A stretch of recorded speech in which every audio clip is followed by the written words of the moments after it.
Mission Yojakura Family, salah satu action shonen romantis yang pengen banget gua bahas. And finally, hari ini datang juga. Gua akan coba bahas apa aja hal di manga yang di skip di anime Mission Yojakura Family episode ke-1. Videonya gak akan panjang, jadi simak sampai habis.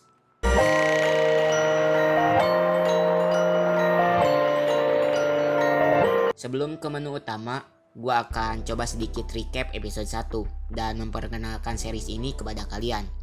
Jadi simpelnya, Mission Yojakura Family berpusat ke Taiyo Asano, anak SMA biasa-biasa aja yang hidup sebatang kara karena semua keluarganya meninggal karena sebuah kecelakaan lalu lintas yang misterius. Gua sebutnya misterius karena ketiga anggota keluarganya, yaitu kedua orang tua dan adik laki-lakinya tewas karena kecelakaan itu, sedangkan dia selamat. Entah karena Taiyo ini anak soleh atau emang karena dia MC yang punya plot armor, dan biarkan itu jadi sebuah tanda tanya besar buat di kemudian hari. Taiyo punya teman masa kecil perempuan yang bernama Mutsumi Yojakura yang selalu ada bersamanya. 10 tahun persahabatan mereka, Taiyo gak sadar kalau Mutsumi itu salah satu dari 6 bersaudara dari keluarga mata-mata Yojakura yang terkenal di dunia mata-mata. Kakak tertua keluarga Yojakura yaitu Koichiro cukup overprotective ke Mutsumi karena kegagalannya melindungi Mutsumi di masa lalu. Saat ini, Mutsumi sedang diincar oleh musuh-musuh keluarganya yang bikin Koichiro sampai menyamarkan namanya menjadi Hirokawa dan menjadi guru di sekolahnya. Koichiro menyiksa orang-orang yang mendekati Mutsumi sampai orang itu kapok mendekati Mutsumi lagi. Orang selanjutnya yang akan diincar Koichiro adalah Taiyo. Dan sebelum Koichiro melukai Taiyo, anak tertua kedua yaitu Futaba Yojakura menyelamatkan Taiyo. Futaba menjelaskan kepada Taiyo kalau Koichiro gak akan melukai Taiyo jikalau ia masuk keluarga mereka. Dengan kata lain, Taiyo harus menikah dengan Mutsumi. Pertempuran Koichiro dan kelima saudaranya pun pecah. Jelas Koichiro mengalahkan semua adik-adiknya. Taiyo yang berniat bersembunyi pun keluar dari persembunyiannya dan setuju masuk ke keluarga Yojakura dengan menikahi Mutsumi dan menjadi seorang mata-mata seperti mereka. Mutsumi adalah orang berharga terakhir yang Taiyo punya. Jadi kisahnya pun dimulai. Seorang anak SMA biasa yang tiba-tiba masuk ke dalam keluarga mata-mata.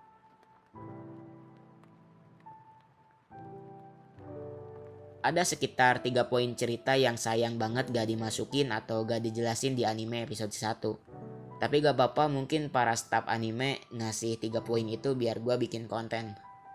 Oh iya, BTW episode 1 ini ngeadaptasi manga chapter 1. Kalian bisa baca manganya secara legal di Manga Plus. Linknya ada di deskripsi. Di manga chapter 1, keluarga Asano sedang menaiki sebuah mobil entah mau menuju kemana di saat cuaca sedang hujan. Kalau di anime ceritanya langsung nunjukin insiden kecelakaannya setelah terjadi aja. Namun di manga ada scene sebelum insiden itu terjadi. Kita ditunjukkan keadaan mereka yang sedang berbicara di dalam mobil. Taiyo dan adiknya sedang asik main game yang bikin ibunya menegur kepada Taiyo. Andai semangatnya main game, ia salurkan ke olahraga ataupun belajar. Setelah itu insiden pun terjadi. Mungkin scene ini bisa aja muncul di episode 2 atau di episode yang akan datang. Namun tetap aja episode 1 ini mengadaptasi chapter 1 dan poin ini ada di chapter 1.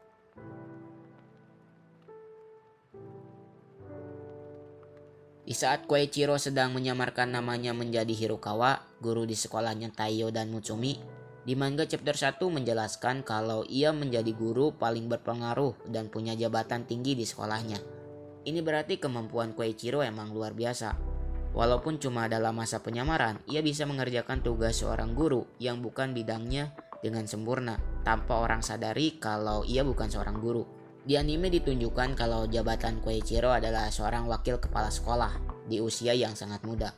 Mata-mata yang punya rating 4,8 emang gak bohong.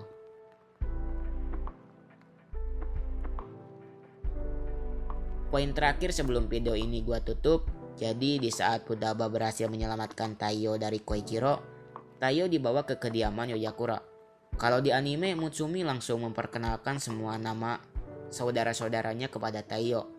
Namun ada informasi yang di skip di sini. Kalau di manga chapter 1, Taiyo mendengarkan kalau Futaba dan adik-adiknya sedang membahas kartel narkoba yang baru saja mereka basmi.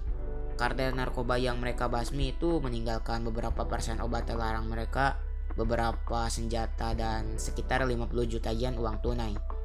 Mungkin karena ngomongin soal narkoba, staf anime lebih baik nggak masukin hal ini karena mereka sadar ceritanya baru jalan satu episode dan jika sampai dikritik, habis mereka. Ditambah mungkin versi anime ingin kita sebagai penonton lebih mengenal semua karakter-karakter lebih dalam dulu sebelum masuk ke cerita yang lebih serius. Mungkin durasi videonya udah kepanjangan, jadi untuk video kali ini kita tutup aja. Terima kasih yang udah nonton, sorry kalau suaraku gak enak untuk didengar, dan mungkin ada salah-salah kata yang gue ucapkan, jadi gue minta maaf. Sampai ketemu lagi di video yang akan datang, dan tunggu pembahasan episode keduanya.